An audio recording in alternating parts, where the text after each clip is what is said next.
Alors, CNR est le concessionnaire, exploitant et aménageur du fleuve Rhône depuis 1934. Les différentes missions de la concession CNR sont à but multiple, c'est-à-dire que nous sommes le premier producteur d'énergie 100% renouvelable en France, avec une énergie sourcée sur l'hydroélectricité, le vent et le soleil. CNR a déployé un corridor de recharge rapide le long du Rhône. Ce corridor est composé de 27 stations de recharge. 27 stations de recharge composées de deux prises de 50 kW, distante d'environ 30 km maximum le long du Rhône. On peut préciser également que ce corridor est sourcé sur une énergie 100% garantie d'origine renouvelable.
Bonjour, Aude Locatelli, responsable marketing chez Ivizen by SMEG.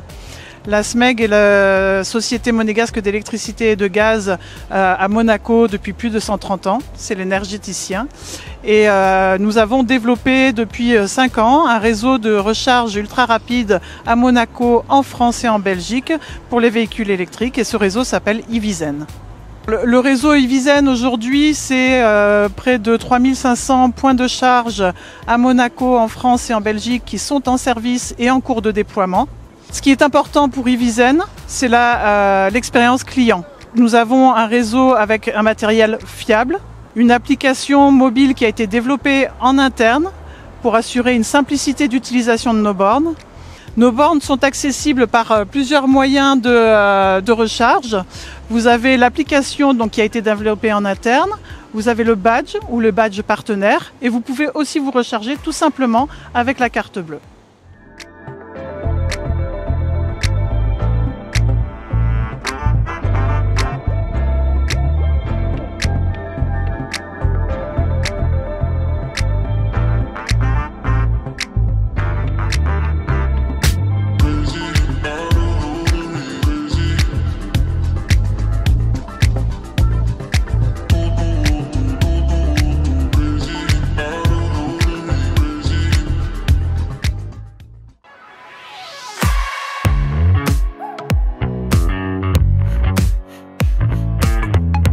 Guillaume Pelletier, je suis le directeur des concessions Ford Aix-en-Provence et Manosque.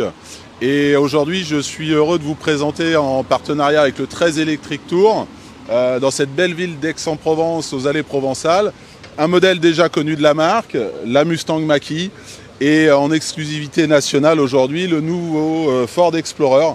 Eh bien, la gamme de véhicules électriques chez Ford aujourd'hui est vraiment en train de se compléter. On a lancé l'électrique avec la Mustang Mach-E, SUV issu de la mythique Mustang V8 qui se déclinait en différentes motorisations, différentes puissances et différentes autonomies, qui est allée jusqu'à 600 km. Et aujourd'hui, la gamme est en train de s'étoffer avec, comme nous le disions, le nouveau Ford Explorer, qui est en format un peu plus compact, SUV tout à fait dans l'air du temps, véhicule très moderne, avec là aussi des autonomies qui peuvent dépasser les 600 km, donc vraiment un produit à venir découvrir chez nous en concession à Aix-en-Provence. Et puis bien sûr plein de projets d'avenir avec pour très bientôt un des best-sellers de la gamme qui est le Ford Puma, qui va trouver sa déclinaison 100% électrique d'ici fin d'année, début d'année 2025. Et plein d'autres surprises à venir, des coupés 100% électriques, plein de belles choses.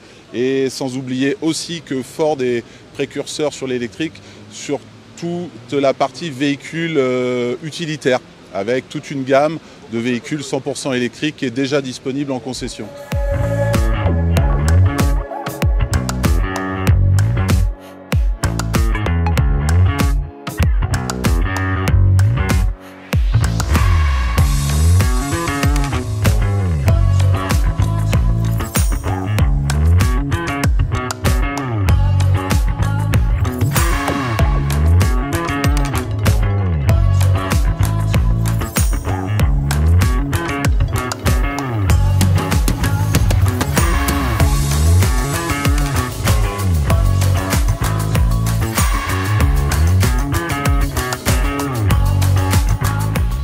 Bonjour, je suis David Dominguez, chef de projet au sein de chez PowerDot maintenant depuis plus de 2 ans.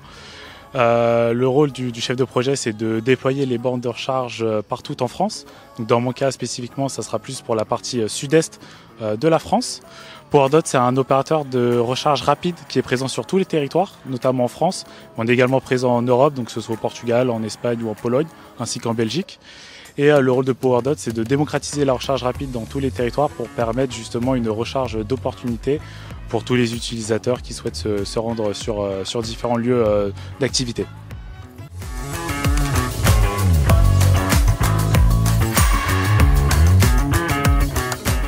Donc moi je suis Jean-Michel, je suis le responsable du site de Kia Aix-en-Provence qui se situe à La Pioline. Alors bonjour, je me présente, Souleymane, alternant au sein de la concession Kia à Arles. Donc aujourd'hui on est venu avec 2 véhicules, EV9, le vaisseau amiral de la gamme électrique Kia. Qui peut emporter jusqu'à 7 personnes et qui est vraiment le véhicule luxe du constructeur avec du bel habillage et des belles finitions. Et le V6, véhicule qui est à caractère un peu plus sportif sur la gamme Kia.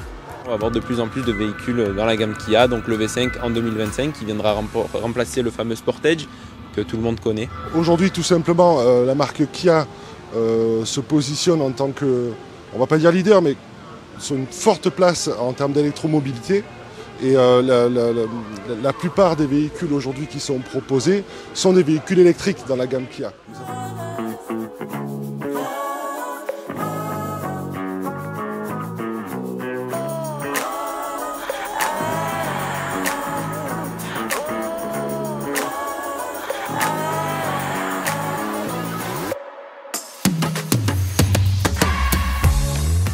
Alors premièrement, je voulais dire que voilà, le 13 Electric Tour était vraiment un très bel événement. Je suis un peu déçu de ne pas avoir participé aux précédentes éditions. J'étais régulièrement invité et sollicité, mais je n'avais pas vraiment pu répondre par mon planning.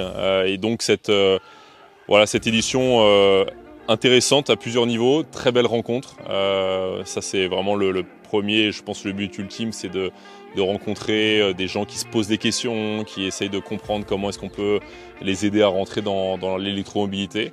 Souvent les gens arrivent avec des a priori et finalement on voit qu'en 2024 c'est quelque chose qui est tout à fait faisable et qui est relativement simple. Donc ça c'était vraiment la première chose et la deuxième chose c'est le choix des organisateurs de le faire entre la Provence et la Camargue. Je connaissais très bien la Provence puisque j'y habite maintenant depuis quelques années, mais la Camargue je connaissais finalement très peu et notamment tout ce qui était coutume et c'est vrai que d'allier le plaisir de conduire un véhicule électrique dans le silence, dans d'aussi beaux paysages, les sublimes rencontres que ce soit avec des professionnels de la mobilité électrique ou des gens tout à fait novices ou électro-curieux, c'était quelque chose qui était vraiment très, très bien et très apprécié. Donc finalement je dirais que voilà, c'était un très bon week-end de 3 jours avec un très beau prologue également à Aix-en-Provence et je le referai.